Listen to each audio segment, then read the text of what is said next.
del río donde se había hecho la gran maravilla, pecaron, hablaron contra Dios y contra Moisés, y ya después de eso vino la consecuencia, y después de la consecuencia vino el arrepentimiento. Pero es mucho mejor, hermano, no experimentar, no pecar, tratar de ir con el Señor a sufrir las consecuencias como lo sufrieron ellos. Pero aquí, si ya has caído en pecado, hermano, si ahorita tu estado de ánimo, ¿verdad?, no está bien, o que te estés empezando a desanimar, ten cuidado, porque estamos mirando las consecuencias. ¿Qué es lo que produce el pecado? Pero si ya estás en esa situación, el Señor está ahí esperándote para arrepentirte, para que tú vayas a Él y te inclines y te humilles y te arrepientas del mal que has hecho o del pecado que has cometido, antes de que sea demasiado tarde. Antes, porque dejas un pecado, hermano, sin confesar. Dejas un pecado sin confesar, dejas un pecado ahí, va creciendo. Es como si dejaras una semillita ahí de frijoles o una semillita de un agua, va creciendo. Va creciendo, es como las raíces de amargura. ¿Por qué la Biblia nos habla de las raíces de amargura? De que todo empieza con una semillita. Avienta la semillita y va creciendo, va creciendo.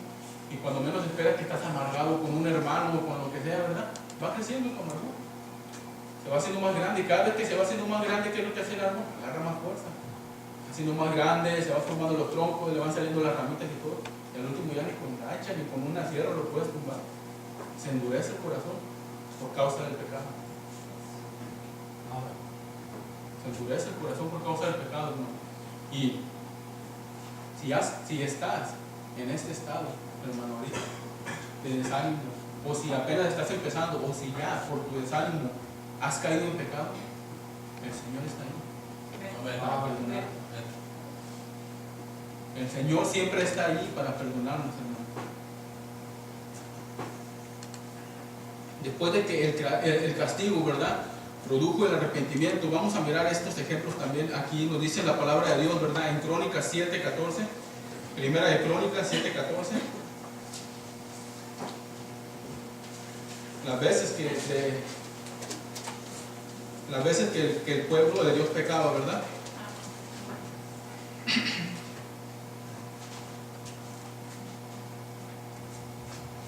Perdón, segunda de Crónicas, es el 7 al 14, donde nos dice la palabra de Dios: si se humillare mi pueblo, sobre el cual mi nombre es invocado, y orare, y buscare mi nombre, y buscare mi rostro, y se convirtiere de sus malos caminos. Ahí podemos ver el arrepentimiento. El arrepentimiento no solamente es decir, ay, sí, Señor, me arrepiento, Señor, y perdóname.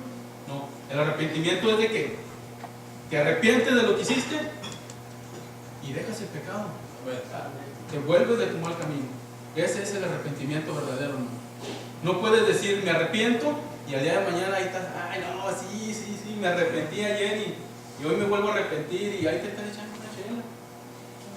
Y así todos los días acabo de decir, Señor, perdona y todo. No, ese no es arrepentimiento, hermano. Ya son puros tacos de lengua, dijo pastores, ¿verdad? Y es como le digo, arrepentimiento es de que, ¿sabes qué, Señor? Pequé, adulteré, Señor, robé, Señor, maldije a un hermano o me peleé con él. Señor, perdóname. Y ya no lo vuelves a hacer. Ya te apartas totalmente del pecado. Por eso ahí, y dice la palabra de Dios aquí en el 14, ¿verdad? Y orare y buscar en mi rostro, y se convirtieren de sus malos caminos. Dice, después de que hagas todo eso, dice, entonces yo oiré desde los cielos y perdonaré tus pecados y sanaré su tierra. Entonces, tienes que humillar, si se humillara en mi pueblo, sobre el cual mi nombre es invocado, y orare y buscar en mi rostro, y se convirtiere de sus malos caminos. Entonces, si tú estás en esta situación, hermano, eso es lo que tienes que hacer. El Señor te lo está poniendo en su palabra. Vamos aquí a Reyes 8, de 38 al 40. Primera de Reyes 8 del 38 al 40.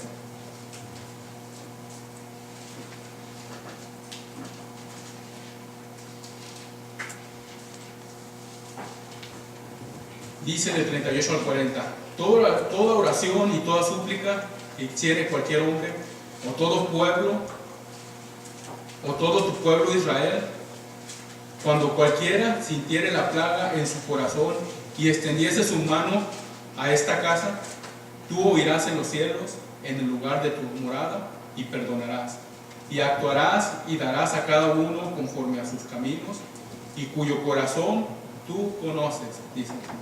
Tú conoces, porque solo tú conoces el corazón de todos los hijos de los hombres. Ahí podemos ver también exactamente cómo cuando tú te arrepientes en verdad, pero que en verdad hay arrepentimiento en ti.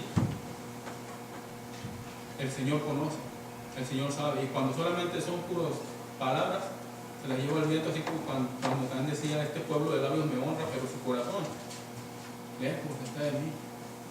Eso le digo, una persona bien puede ser aquí, o bien podemos venir aquí al altar y sentarnos y arrodillarnos y miran las personas, miran el exterior. Ay, no sé si ese hermano se arrepintió, pero ¿quién conoce tu corazón? Solamente Dios. Conoce cuando en realidad hay un arrepentimiento sincero. Aquí nos dice: solo Dios conoce el corazón de los hombres. Amén. Solo Dios, hermanos. Entonces, el cuarto punto y último, hermanos: el arrepentimiento produce confianza. Podemos ver aquí en la palabra de Dios, regresando a Números 21 del 8 al 9, Números 21 del 8 al 9, donde nos dice: y Jehová dijo a Moisés: hazte una serpiente ardiente y ponla sobre una asta, y cualquiera que fuere mordido y mirare a ella, vivirá.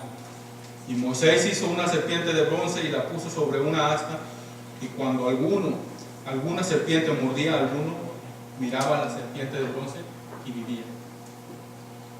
En la palabra de Dios, hermanos, la serpiente tipifica a Cristo. Eso lo podemos observar en Juan 3, del 14 al 16. Un pasaje muy conocido, hermano. Juan 3, del 14 al 16.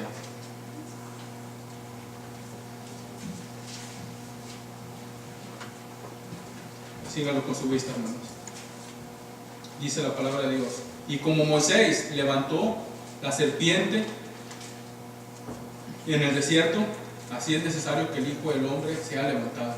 Dice: para que todo aquel que en él cree no se pierda, mas tenga vida eterna.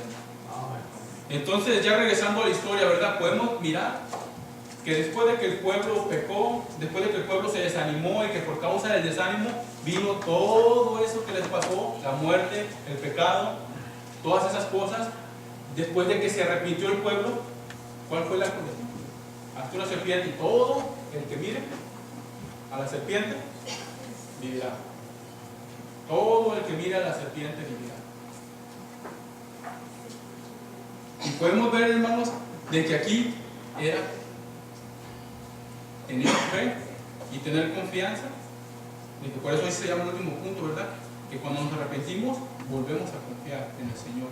Recuerde que sin fe es imposible agradar a Dios. Sin fe es imposible agradar a Dios. Y cuando tú no te acercas al Señor en fe y tú piensas que, ay, no, sí, que por todo lo que estás haciendo estás en desagrado a Dios, quiero decirle a Dios: y no importa lo que estés haciendo, si no lo estás haciendo por fe, porque tienes la fe puesta en el Hijo de Dios, en Jesucristo, aunque tú pienses que estás haciendo lo mejor, estás desagradando a Dios, porque sin fe es imposible agradar a Dios. Sin fe es imposible agradar a Dios. Y podemos ver aquí que la condición era mirar a la serpiente, confiar en que cuando tú mirabas que te picaba la víbora y que volteabas a la asta donde estaba la serpiente, vivías, no ibas a morir. Y eso era asunto, cuestión de fe, de tener fe. Porque imagínense uno, ¿a poco nada por mirar ahí ya me va a picar? Y no, que pues, le apuesto que sí hubo unos así, de que no creyeron, y que muchos que no, y de los más renegones, yo creo eran de esos de los que empezaron a hablar de primero. Yo sé que hubo muchos que murieron, pero si nosotros estamos aquí, hermanos, fue porque un día pusimos nuestros ojos en Cristo. Porque un día Él por su gracia nos llamó a su comunión santa. Es porque un día Él nos sacó del mundo, de la basura del mundo, y nos trajo. Y no solamente para eso, sino para que moremos con Él. También Él tiene moradas. En nosotros, la predicación del árbol, ¿verdad?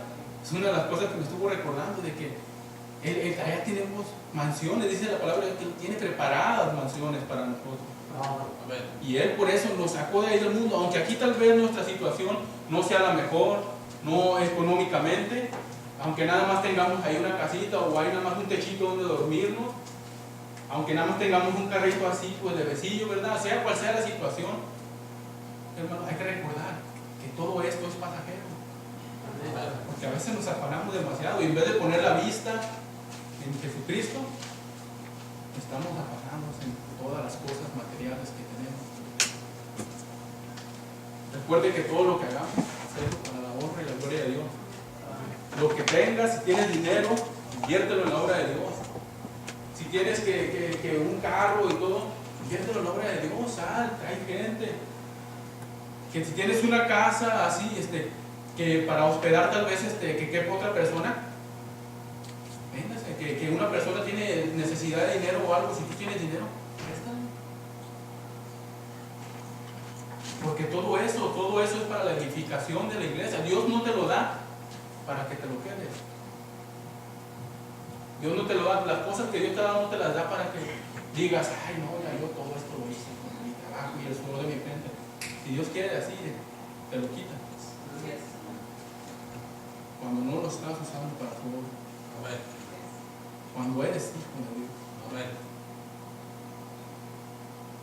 Así hermano, el Señor quita, decía Job, miren así rápido, en cuestión de vida, le quitó todo.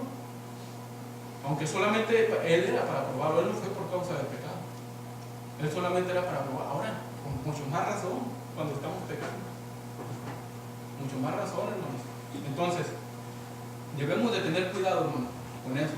Y más que nada, no poner nuestros ojos en las cosas terrenales. No poner nuestros ojos en un hermano. No poner, no, que ese hermano, que cosas en la rifa y que yo. No estaríamos haciendo un buen trabajo si las personas hablaran de nosotros. Hagan que las personas hablen de Cristo, glorifiquen a Cristo. No a ti. Porque nosotros no somos nada, nosotros somos la escoria. La escoria. Y si somos algo, hermano, es por la pura gracia de Dios. Nada más. Es lo único que nos diferencia de los demás. El Santo Espíritu de Dios viviendo en nosotros. Es lo único. No digamos que somos y que yo tengo lo que tengo porque yo hice esto y esto. Dios te da la capacidad y Dios te la puede quitar. Dios te da las posesiones, Dios te da todo y Dios te las puede quitar. No te jactes de tus bienes materiales. No te jactes de tu inteligencia. No te jactes de las cosas que tienes, que Dios ha puesto. Entonces, hermanos, poner nuestra vista, pon tus ojos en Cristo, en lleno de gracia y amor, y lo terreno sin valor será a la luz del glorioso Señor. Amén. Bonito corito, ¿verdad? Entonces, hermanos, para concluir, ¿verdad? Solamente recuerden, el desánimo produce el pecado. El pecado produce la ira de Dios, viene el castigo de Dios. Y si usted está en esos momentos, ¿verdad? Recuerde que usted está en el castigo de Dios, ¿verdad? El Señor está esperando para que se arrepienta. Pero tú tienes que confiar y creer en Él, en el que Él lo puede hacer. Y si tú en esta mañana, hermano, no tienes a Cristo o amigo como Señor y Salvador, si tú aún dices que no has podido experimentar, ¿verdad?, el amor de Dios, o si tú piensas que ya no hay más camino para seguir, ¿verdad? Recuerda que